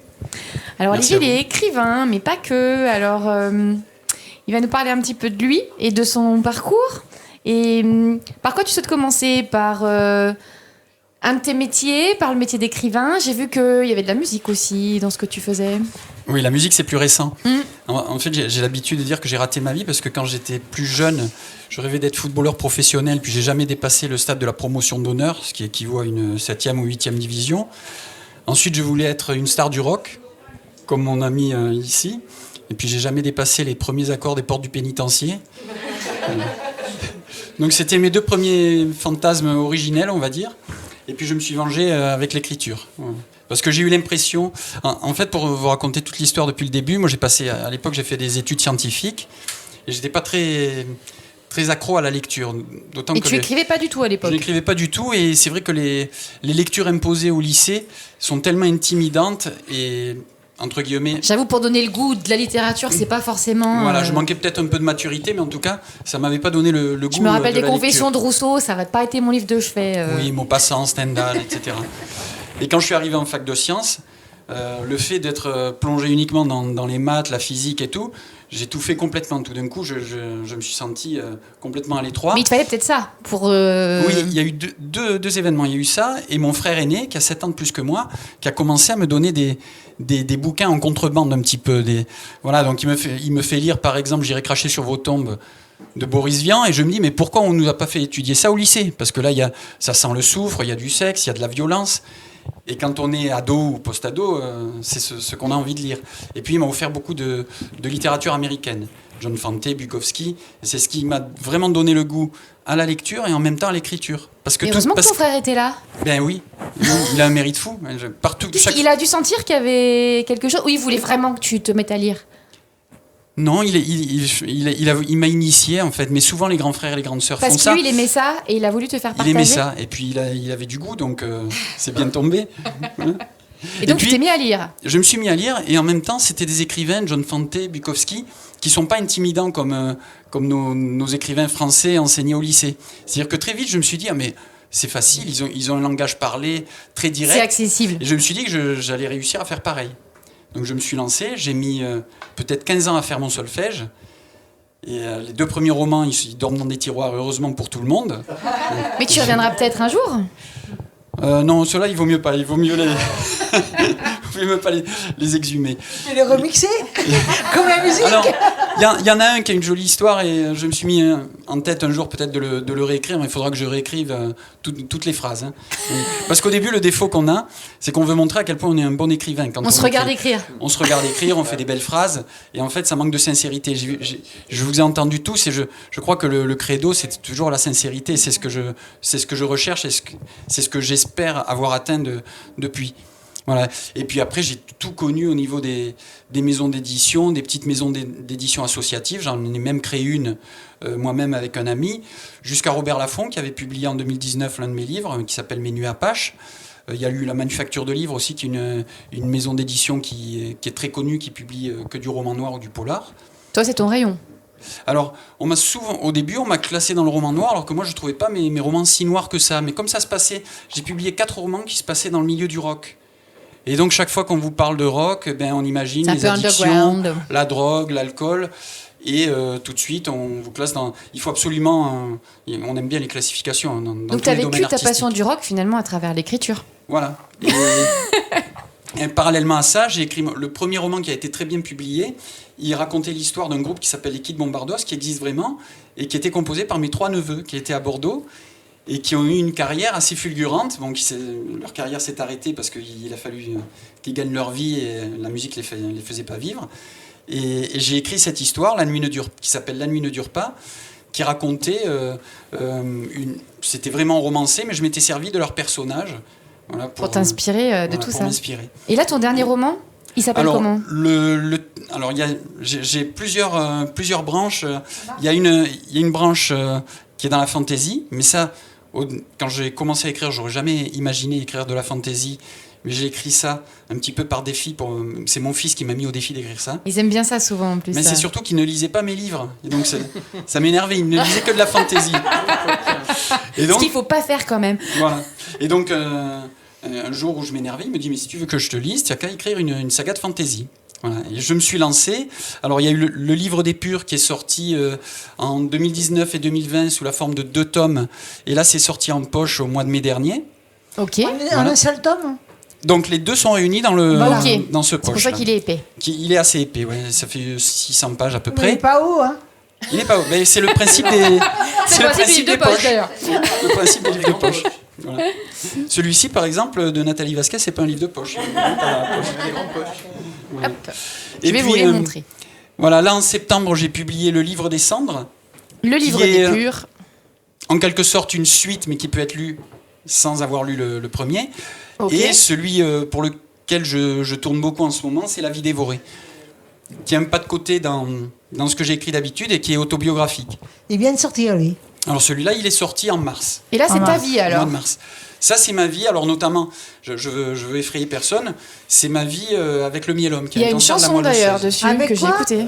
Alors, en 2014, on m'a détecté un myélome multiple, un cancer de la moelle osseuse. Donc j'ai eu plusieurs traitements avec des récidives, etc. Et au départ, la seule chose que j'ai trouvée, moi, j'ai fait une sorte de thérapie, je ne sais pas si c'est le bon mot, mais j'ai commencé à écrire dans les salles d'attente de médecins. Quelquefois, je rentrais d'un rendez-vous, je me mettais sur un bas-côté pour écrire sur un ticket de parc-mètre, ce genre de choses. Comme moi avec les chansons. Voilà. Et au bout d'un moment, j'avais une 50aine de chroniques, mais je n'avais jamais imaginé que je les publierais un jour. Et j'en ai publié une sur Facebook et ça a été un raz-de-marée. Il y a eu 200 personnes qui l'ont partagé et beaucoup de gens qui m'ont écrit en message privé en me disant mais ça m'a donné une énergie folle, où est-ce qu'on peut trouver le livre? Mais le livre n'existait pas. Parce que je traite ce cancer de façon très optimiste, humoristique. C'est très beau d'ailleurs ce que tu dis, mon cancer s'écrit myélome et je ne peux m'empêcher de penser miel-homme. Il me paraît plus doux, du coup, moins agressif. Et grâce à lui, je me sens comme un héros Marvel, je suis l'homme de miel. Et c'est ce que tu as mis en chanson d'ailleurs. Alors, ça c'est encore plus récent. Effectivement, j'ai enregistré un album parce que c'est mon fantasme originel, je vous l'ai dit tout à l'heure. Et donc, aidé par 2 musiciens exceptionnels, j'ai enregistré 9 chansons à partir des textes de ce roman, parce qu'en même temps, c'est mon roman le plus poétique. Et je me suis rendu compte que quelquefois, il suffisait que j'enlève un pas, un « et j'avais des alexandrins, j'avais des rimes. Il y avait un rythme. Il y avait un rythme. Il y a quelques textes que j'ai modifiés un petit peu pour les rentrer dans... Et c'est très beau d'ailleurs sur la musique, c'est parlé. Oui. Et à la fois, c'est très mélodieux. Et j'en ai écouté quelques-uns sur YouTube, effectivement. Il est sorti en 2024, donc ce myélome, tu l'as eu... en 2014, mais c'est un cancer qui est incurable. Pour l'instant, ils n'ont pas trouvé de... Ah, c'est incurable. C'est incurable, c'est-à-dire... Ils ont fait quand même d'énormes progrès, parce que quand on m'a diagnostiqué, c'était 50% de survie à 5 ans. C'est ça. Voilà. Aïe, aïe, aïe. C'était assez terrible. L'annonce a été assez dure, hein, assez surprenante. Je raconte d'ailleurs que quand on l'a détecté, c'est le radiologue qui m'a montré une vertèbre cervicale en C7 qui était complètement rongée par une tumeur. Et la première question que je lui pose, je lui dis, mais j'ai une finale de foot en vétéran la semaine prochaine, finale de Coupe de l'Hérault, pour vous dire l'importance de cette finale. Je lui dis, je ne peux pas la faire. Il me dit, vous n'avez pas compris, je vais vous réexpliquer. Donc il a tout recommencé depuis le début, et je n'arrivais pas à réaliser. Pour moi, l'important, c'était ma finale vétéran de Coupe de l'Hérault. Et tu l'as faite ou pas? Non, je ne l'ai pas faite. Parce qu'il était très étonné de me voir debout. Il m'a dit, vous devriez être en fauteuil roulant. Et là, je tiens debout grâce à une vertèbre en titane et 8 vis, évidemment, qui sont cachées. Oui, mais ça, ils ont fait tellement de... Mais c'est ça, moi, quand j'entends des gens qui disent le bon vieux temps, pour tout ce que vous voulez, mais pour la médecine, je suis content de vivre à mon époque. Ah oui, ils ont fait des choses extraordinaires. Comme la cimentoplastie aussi. Hein. J'ai eu le même cancer que toi. En 2017. Et tu as dit j'ai eu, c'est-à-dire qu'on a fait les mêmes réflexions. Approche ton micro, c'est fou. Hein. J'ai eu le même myélome multiple, cancer de la moelle osseuse. Mais tu y es toujours, puisque... Ah ben oui, j'ai eu chimiothérapie, radiothérapie, autogreffe... Non mais c'est dingue quand même. C'est dingue qu'on se retrouve quand même sur un plateau avec un médecin de myélome, c'est quand même pas un cancer... Non mais c'est fou. D'ailleurs, je compte sur toi pour une consultation après le... J'ai hâte de lire ton bouquin. Non, mais c'est vrai, c'est vrai que c'est un peu dingue hein, quand même. Hein, deux personnes avec le même... Parce que c'est pas non plus un cancer dont on parle beaucoup et c'est pas quelque chose... Oui, on n'en parle peut-être pas beaucoup, mais il y a quand même pas mal de cas. C'est la première fois que j'entends ce mot-là. Myélome multiple. Ça sonne presque poésie. C'est pour ça. Quand j'ai entendu avec Olivier, c'est de la poésie. Je ne savais pas trop comment ça s'écrivait la première fois. Tu dis, je suis là parce que j'ai 7 vis. Moi, je pense que tu as surtout 8. une envie de vivre. Aussi. Oui, ouais, mais en même temps, c'est vrai que vous êtes beaux tous les deux. On dirait pas que cette maladie est incurable. Quoi. Je veux dire par là qu'on dirait pas. Et que vraiment, quand on vous regarde, Mais tel que vous me voyez, je joue encore au foot. Ah bah j'espère bien. Oui. Et pour vous raconter une petite anecdote, ma maman qui avait très peur que je reprenne le foot, elle me dit mais avec ta vertèbre en titane, tu fais plus de tête au moins. Je dis maman, je fais des têtes, mais alors elles sont encore plus puissantes qu'avant. Je suis encore plus solide qu'avant. Ah bah oui. En tous les cas, c'est extraordinaire. Ce livre, ça te donne envie d'être lu. D'être lu et d'être mis en musique. J'avais une question, si vous me permettez. Je voulais savoir si votre fils avait lu votre livre. Oui. Du coup, mon fils a été mon premier lecteur. Je raconte, il y a un petit chapitre, parce qu'en réalité, le premier tome, qui s'appelait L'Homme de Miel, est sorti en 2017.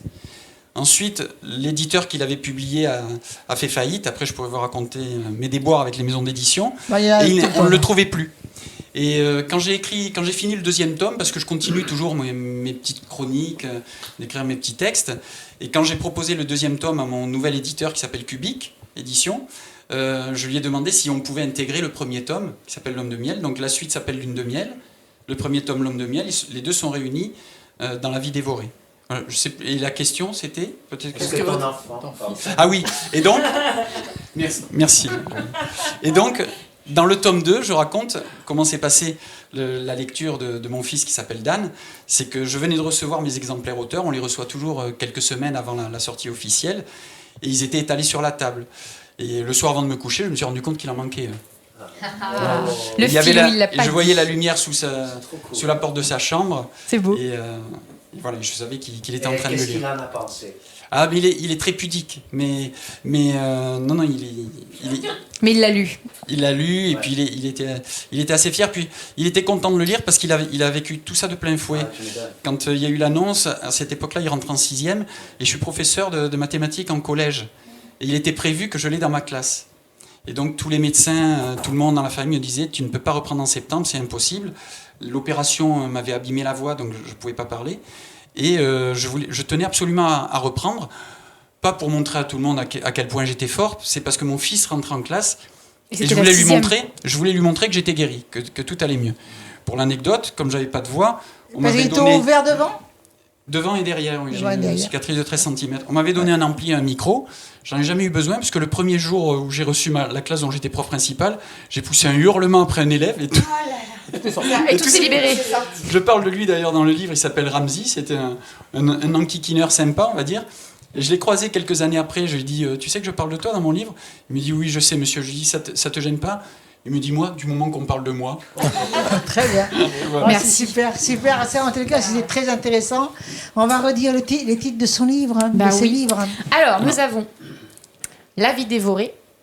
Qui est finaliste d'un prix Parole de patient qui sera décerné en novembre. Wow. Voilà. Bientôt, Qui est un prix là. très intéressant. Bientôt, Et donc, là. on va suivre les résultats. Et il était finaliste Bientôt, là, dans quelques jours. Oui. Et il le était... livre Ah des bah, purs. dans un mois, pas, Oui, pas c'est plus. ça. Et il a été finaliste du prix littéraire de l'Académie nationale de médecine. On était 5 finalistes et je l'ai su courant mai que c'était pas moi qui l'avais. Voilà. Mais j'ai encore l'espoir avec prix Parole de patient. Bah oui. Je pense que tu peux avoir l'espoir. Bien sûr. En tous les cas, c'était génial. Mais Oui, moi, je suis toute émue. on a découvert plein de choses. Qui Alors ont que 4 ça enfants. commençait avec les portes du pénitencier, quand même. En plus, Tu as eu peur, ah, exactement. J'ai eu très peur. On était mal Et, partis. Hein. On si je partait peux de loin. rajouter, à propos de danse classique, ça m'a intéressé ce que tu disais, parce que ma fille est dans une grande école de danse classique. Ça. Alors, elle est à Carole Massoutier à Toulouse. Oui. Voilà, mais elle forme, par exemple, il y a 2 gamins de son école qui rentrent à l'Opéra de Paris, 2 autres au CNSM. Et je parle à plusieurs reprises de la danse et du fait que moi, mon corps est abîmé, mais que elle, voilà, il y a le contraste entre les deux. Il y a un morceau d'ailleurs. Oui. Et où elle danse. Oui, il y a En tous les cas, ça donne envie vraiment il y a de 2 le extraits lire. du disque qui sont. Et je pense qu'on va l'acheter. Bah parce oui. que vraiment, ça donne vraiment envie de le lire. Je En vous tout cas, je suis dédicacerai. très surprise pour ce plateau. Ça va être à mon tour bientôt. D'avoir reçu 2 personnes presque identiques avec 4 enfants. Dans 5, il a dit 5. Ah non, mais lui, 9. J'en ai perdu. Mais Ah, mais il est toujours là. 4 alors. Ils en ont là, J'ai perdu 4. un enfant. Et, tous les deux avec la même pathologie. La même pathologie, c'est vraiment incroyable. On n'aurait jamais pu penser sur le plateau Ah ben de non. tomber. Voilà. Et les 2 invités de Clémence. Donc moi, ça Elle va nous a être- sélectionnés comme ça. Plateau est d'ailleurs. trop chargé. Là. C'est incroyable. Alors maintenant, ça va être à qui? Mais c'est à toi, C'est à toi. C'est à moi. Alors moi, je reçois Franck Guignard-Perret. J'ai bien dit le nom? Tout à fait. Hein? Tout à fait. Franck, donc je pense que tu as assisté à tous les interviews. Et je pense Oui, que... alors, et très, très ému par toutes ces histoires, ces tranches de vie.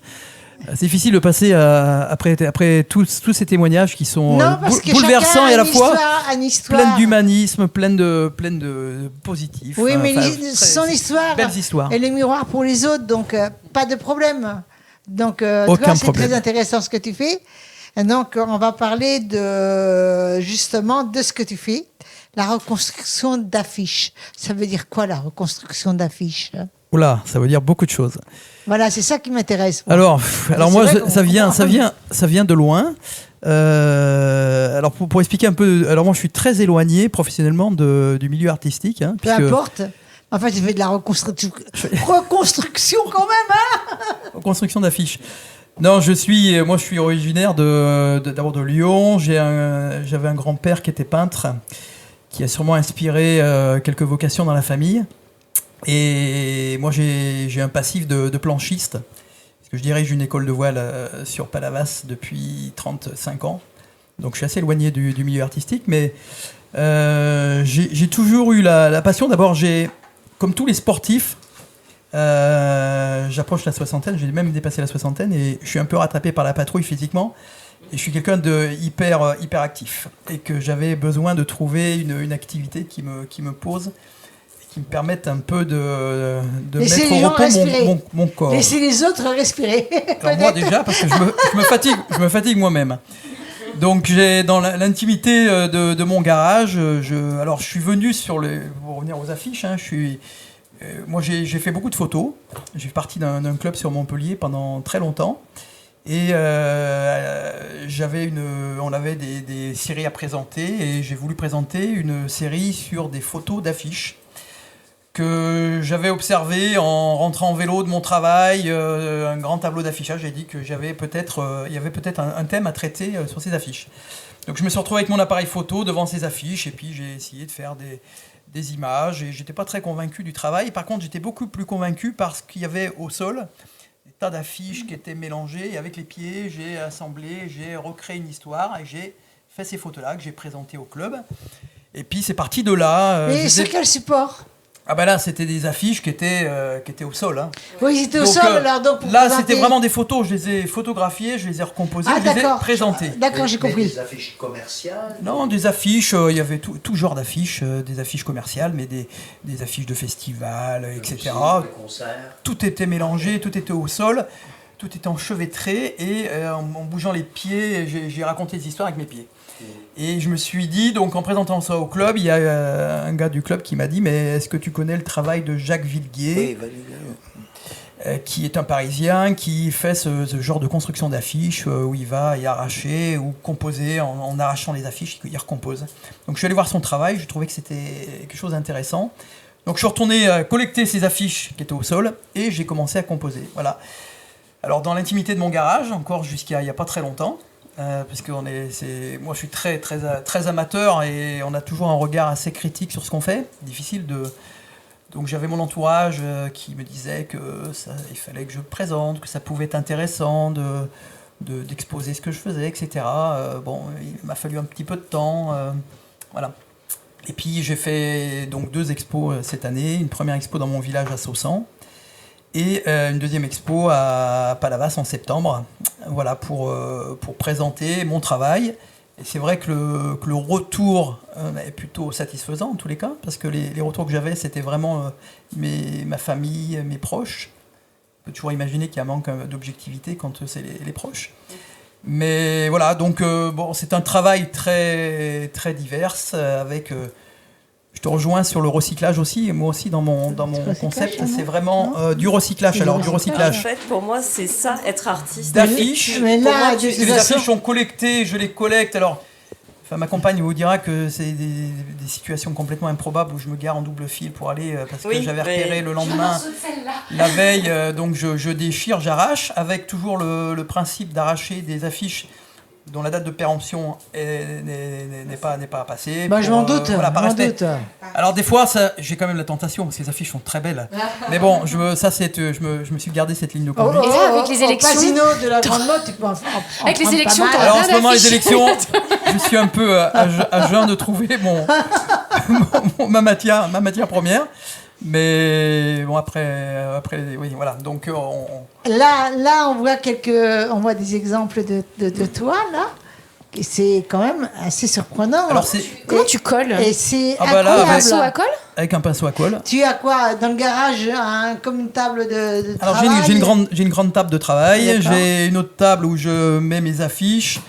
Et ensuite, c'est vraiment très beau, hein. Je déchire, je compose. Alors, c'est vraiment au gré du vent. C'est vraiment, j'essaye de... Comme un puzzle, un peu. Une harmonie de couleurs, de messages. Et à chaque fois, l'idée, c'est de surprendre aussi et de susciter un peu d'interrogation sur les messages. Alors, il y a des croisements d'affiches qui n'ont absolument rien à voir les unes avec les autres.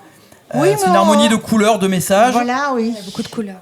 Il y a beaucoup de couleurs, il y a beaucoup de couleurs. Tu prends comme dans les textes, tu prends quand même les mêmes la même affiche sur le... Alors ça dépend. Il y a des fois, en fonction de la matière que je collecte, Mais quand par c'est exemple, plusieurs affiches. musique, il a fallu que tu le vois trop entier, quoi. Oui, Musique. alors après c'est moi qui compose, hein, c'est-à-dire que je peux redéchirer pour enlever du message, en rajouter, Mais mélanger les c'est messages. une passion raconter des histoires. superbe. Il y a un jeu avec les textes. Alors aussi. quand tu dis que tu jouer n'es avec les pas textes, les artiste, couleurs. tu n'es pas comme tout le monde ici présent, comme nous aussi, on va dire nous aussi. Tu dis que tu n'es pas artiste, mais tu es artiste. Oui, c'est ce que je disais. Mais ouais, vraiment, moi, je suis hein. absolument Alors d'accord. vraiment, qu'est-ce que t'en penses, Erwin? J'adore. Je kiffe ma race. Moi j'avais peur qu'Erwin nous fasse disparaître avant la fin de l'émission. Comme je sais qu'il est magicien, je me suis dit il va nous faire disparaître. Non, mais écoute Franck, j'adore ce que tu fais aussi. J'adore Eh ben, aussi. merci. Je sais, moi, je suis ouverte à toutes tes créations, donc voilà, j'adore ce que tu fais. Et tous les supports sont aussi des supports collectés. L'idée c'est vraiment voilà, pour éviter aussi cette idée de société de consommation où on va chercher à la Casto, à la chercher des supports. Des supports, il y en a plein, les coins de rue, des gens qui jettent. C'est des étagères de commodes, c'est des supports que je trouve à la déchetterie. Enfin, l'idée, c'est vraiment de faire du recyclage complet, de redonner vie à un peu à des affiches, puis à des supports qui Moi, j'utilise beaucoup aussi des vieux tableaux. Je récupère des tableaux, ou même des tissus que je viens teindre en toile sur châssis, quoi. Tout ça, ça prend, et comme toi... Vous vous ressemblez, hein, finalement, aussi. Oui, hein. mais enfin, pour moi, vous vous ressemblez tous. C'est se poser des questions. Et l'intérêt du collage, c'est qu'on peut y revenir aussi. Oui. Là, ce tableau derrière, j'y suis revenu pratiquement 6 mois après. J'ai rajouté des choses parce que voilà, on peut remettre des couches, on peut refaire vivre, et puis ça se décolle, puis il y a le côté éphémère qui m'intéresse aussi. Donc là, tu exposes. Oui. Tu as exposé aux 2 endroits que tu nous as dit. Aux 2 endroits, et puis là, pour l'instant, j'ai quelques pistes pour aller présenter. Alors moi, je suis un peu paresseux. Hein. Oui, mais c'est ça. Tu laisses quelqu'un d'autre le faire. En photo, j'ai fait beaucoup de photos. Pareil, j'avais de quoi exposer, je l'ai pas fait. Voilà, j'ai un peu du mal, je fais. Pour la démarche. Oui, dans la démarche. Eh ben la démarche, tu prends quelqu'un d'autre. Ouais, je peux. Pourquoi tu veux faire tout en même temps? Des fois, les vrais feignants, ils prennent. Feignant, ça me plaît beaucoup. Oui, j'aime beaucoup. Erwin, je vais te dire quelque chose. Et c'est un hyperactif qui te le Et dit. les enfants, écoutez-moi un peu. Je vais vous expliquer les vrais feignants. Je vais vous expliquer. Moi, j'en suis une vraie feignante. Et pourtant, Dieu sait ce que je fais, hein, mon travail. Tes collègues nous l'ont dit. Parce que je prends l'autoroute, je prends pas les petits chemins. Donc je sais où il faut aller directement pour aller plus vite et pour en faire le moins possible. Mais c'est pas vrai, ça. Je prends l'autoroute parce que c'est instinctif, c'est comme une jungle. Hop. Donc finalement, tu dois prendre quelqu'un pour t'aider. Pour des petites choses comme ça. Dans mon environnement, j'ai des gens qui m'aident. Voilà, il a menti en plus. Il a menti. J'ai menti. Bah oui, puis il dit que t'es un peu feignant pour faire les démarches. Moi, je suis feignant. Il a bien dit ça. Moi, je suis feignant, mais je suis bien entouré. Il s'est pris en flagrant délit. Je suis bien entouré. En flagrant délit, hein. Bravo. Oui, et puis moi, je trouve que c'est bien aussi de prendre son temps. Moi, je sais aussi que j'aime ce côté... à un moment donné, moi, si j'arrêtais ma carrière dans le commerce, voilà, c'était exactement. aussi pour repenser le temps. Oui, voilà. Et donc, c'est très bien parce que j'adore ce que tu fais. Oui, et puis alors, tu parlais des ateliers avec les enfants. Je pense que, en plus, moi, c'est le cœur de mon métier. Hein. Je suis enseignant, donc j'aime transmettre. Encore un enseignant. Un enseignant de voile, de sport. Mais en tous les cas, j'aime transmettre. Et c'est vraiment le collage avec les enfants, ça marche très bien. Oui. C'est un bon moment de communication avec les enfants, et puis de composition. C'est des ateliers qu'on peut mener avec plusieurs enfants sur plusieurs supports. Ça marche très bien, et c'est vraiment quelque chose aussi qui m'anime, en plus de présenter mon travail. C'est super. En tous les cas, au plaisir de vous recevoir tous. Quel plateau. Au plaisir de te recevoir à nouveau. Merci à tous. À Love Sister, parce que les personnes passent toujours plusieurs fois chez nous, hein, parce qu'ils adorent. On aime bien prendre des nouvelles. Et après, nouvelles. ils nous amènent du champagne, ils nous amènent tout ça, c'est super. Donc, je voulais te dire merci, et je voudrais que tu regardes la caméra et que tu nous dises comment on fait pour te joindre. Alors, j'étais feignant, donc là déjà. J'ai pas grand chose, hein. Là, on t'avance. J'ai pas grand chose. J'ai un Instagram, Guignard Perret. Vous pouvez aller voir sur l'Instagram. Et puis, non, après, j'ai pas d'autres moyens pour l'instant, mais bon, voilà, il faut que ça vienne doucement. Voilà, je viens de finir 2 expos. Peut-être que les choses vont monter en gamme pour l'instant, mais pour l'instant, c'est relativement encore intimiste. Hein. D'accord. Et donc là, tu as tous les coordonnées sur Instagram, on peut te joindre, si un tableau nous plaît, on peut l'acheter. Ils sont à vendre, je suppose. Ils sont à vendre Hein et j'en ai presque une centaine, donc il y a un peu de matière. Alors donc j'ai produit exposer, beaucoup pendant la période de Covid. Et ça recommence mais ça a été très utile. Eh oui. Mort du Covid. Il Ah ouais. est distrait, ça passera plus maintenant. Ça génère de belles choses. Lui, mine de rien, le Covid, tu vois. Ouais, bah mine de rien. On en a assez barré, donc merci Covid. Ah hein. ouais, donc on vous remercie. Alors je voulais vous dire que ce fut... Écoutez, je vais vous faire une déclaration. Ah, attention, déclaration. Attention. Vas-y, déclare. Et donc, je voulais vous dire que ce fut un... On se tient tous la main. Ouais. Allez. Je voulais vous dire que ce fut un plaisir de vous recevoir. Et maintenant, on finit sur la chanson de Stéphane Lelouch, Love. Et maintenant, on vous dit tous, réunis tous, bye bye.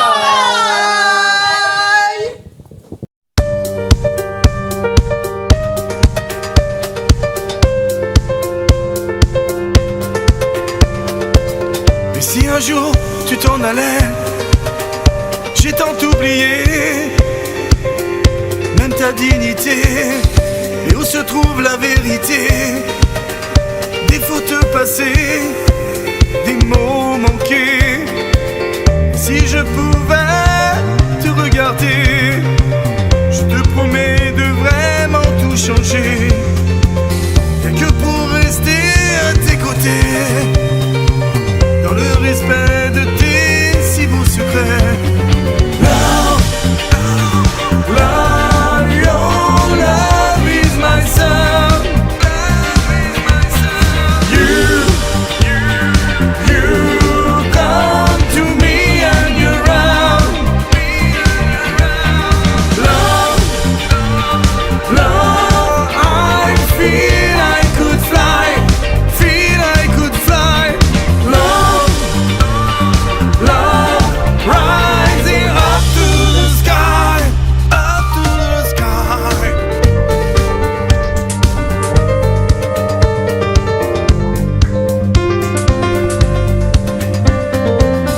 Si un jour tu revenais, j'ai tant espéré, même avec regret, j'aimerais te rassurer. Des actes gravés